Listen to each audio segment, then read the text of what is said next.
¿Qué tal? Bienvenidos. Hoy vamos a viajar a una época que nos regaló obras de arte alucinantes, pero que también hizo algo, bueno, algo mucho más profundo. Cambió para siempre la forma en que entendemos el tiempo y la historia. Vamos a ver cómo el Renacimiento no solo construyó su futuro, sino que también de alguna manera inventó nuestro pasado. Y todo comienza con una pregunta que parece súper simple. A ver, pensemos, ¿por qué a un periodo larguísimo, de 1000 años, con sus propios reinos, guerras y cambios, lo llamamos simplemente la Edad Media?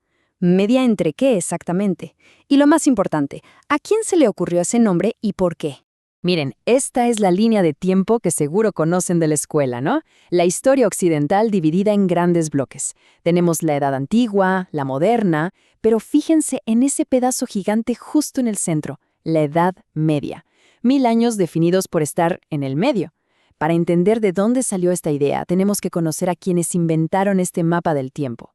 Y la respuesta está aquí, en una auténtica revolución del pensamiento, que lo puso todo de cabeza: el humanismo. Fue un movimiento que se atrevió a hacer algo que hoy nos parece obvio, pero que en ese momento fue radical. Quitó el foco de lo divino y lo puso, por primera vez en siglos, en el ser humano. A ver, el humanismo surge en el corazón de Italia, en ciudades llenas de vida como Florencia, allá por los siglos XIV y XV. Fue un movimiento de intelectuales que miraron hacia el pasado, hacia la antigua Grecia y Roma, con una admiración total.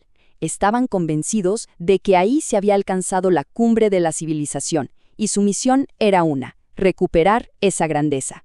Si tuviéramos que elegir una sola imagen que resuma todo el humanismo, sería esta, sin duda: el hombre de Vitruvio de Leonardo. Esto es mucho más que un dibujo anatómico, es toda una declaración de principios. Es el ser humano en el centro de todo, como la medida perfecta del universo. Racional, simétrico, un cosmos en sí mismo. Una ruptura total con la mentalidad anterior. Y escuchen cómo lo pone en palabras el mismísimo Shakespeare en su obra Hamlet. Fíjense bien en los términos que usa: obra de arte, noble razón, infinitas facultades, semejante a un dios. Esta es la nueva imagen del ser humano. Ya no es solo una criatura pecadora, sino un ser con un potencial ilimitado, capaz de crear, de entender y de transformar el mundo que lo rodea. Pero, ojo, esto no se trataba solo de aplaudir a genios como Leonardo o Shakespeare. El humanismo fue mucho más profundo. Como dicen los historiadores, se trataba de reivindicar la dignidad del individuo, de cada persona, y de afirmar que la humanidad entera tiene un valor universal. Una idea increíblemente optimista sobre nuestra propia especie. Y esta nueva forma de pensar empezó a generar ideas súper avanzadas para la época. Escuchen esto de Christine de Pizan, escrito en 1405. Ya estaba argumentando que la inteligencia no tiene género y reclamando el derecho a la educación para las mujeres.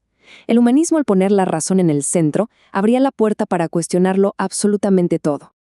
Ahora bien, todas estas ideas tan potentes no se quedaron solo en libros o discusiones intelectuales. No, se materializaron. Las podemos ver y tocar gracias a esa explosión de creatividad que todos conocemos como el Renacimiento.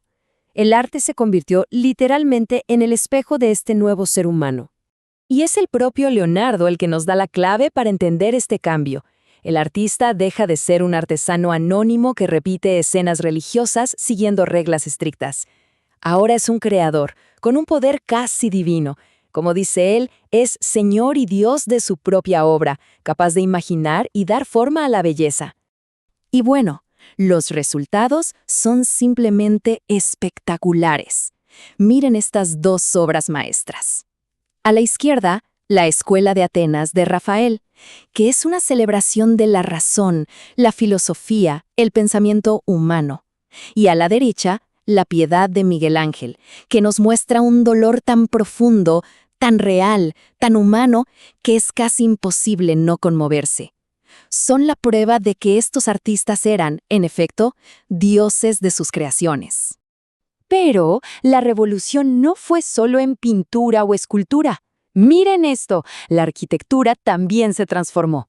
La cúpula de la Catedral de Florencia, de Brunelleschi, fue una hazaña increíble de ingeniería y matemáticas, Un desafío que nadie había podido resolver en más de un siglo. Es la razón humanista hecha edificio, recuperando el genio de los antiguos constructores romanos. Entonces, para resumir, ¿qué vemos en el arte renacentista? Vemos una confianza total en la razón, en las proporciones, en la perspectiva. Vemos una inspiración constante en el arte y la cultura de Grecia y Roma. Y vemos que los grandes temas ahora son el individuo y la naturaleza, buscando siempre una belleza y una armonía que reflejaran ese nuevo ideal humano. Perfecto. Ahora que tenemos todo esto en la cabeza, esta celebración del ser humano, del arte y de la razón, volvamos a la pregunta del principio. ¿Qué tiene que ver todo esto con el nombre Edad Media? Bueno, aquí es donde todas las piezas del rompecabezas finalmente encajan.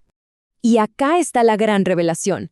Solemos pensar que las épocas históricas existen por sí solas, como si fueran continentes. Pero no, son invenciones. Y al definirse a sí mismos, al crear la idea de un renacimiento, los humanistas, sin querer queriendo, también inventaron la Edad Media. A ver, veamos el proceso paso a paso para que quede súper claro. Primero, idealizaron la antigüedad clásica. La vieron como una verdadera edad de oro de la humanidad. Segundo, se vieron a sí mismos y a su tiempo como el renacimiento, el renacer de esa grandeza perdida. Y tercero, y esto es lo lógico, para que haya un renacer tuvo que haber un tiempo oscuro o intermedio. Y a ese larguísimo periodo lo llamaron, justamente, la Edad del Medio. Un simple puente, a veces visto como oscuro, entre dos épocas de luz. Y este, de verdad, es el punto clave. Las divisiones de la historia, las etiquetas que usamos, no son naturales. Son construcciones artificiales. Son como los capítulos de un libro. Los pone el autor para organizar la historia. Y nos dicen muchísimo, no solo sobre la época nombrada, sino sobre quién pone el nombre, sobre sus valores, sus miedos y sus esperanzas. La Edad Media nos habla más de cómo se veían a sí mismos los humanistas que del periodo en sí. Y esto nos deja con una última reflexión. Si nombrar el pasado dice tanto sobre quiénes somos en el presente, ¿qué dirán en el futuro las etiquetas que usamos hoy sobre nuestra propia época? ¿Qué visión del mundo estamos construyendo con las palabras que elegimos? Una buena pregunta para seguir pensando. Gracias por acompañarnos en este recorrido.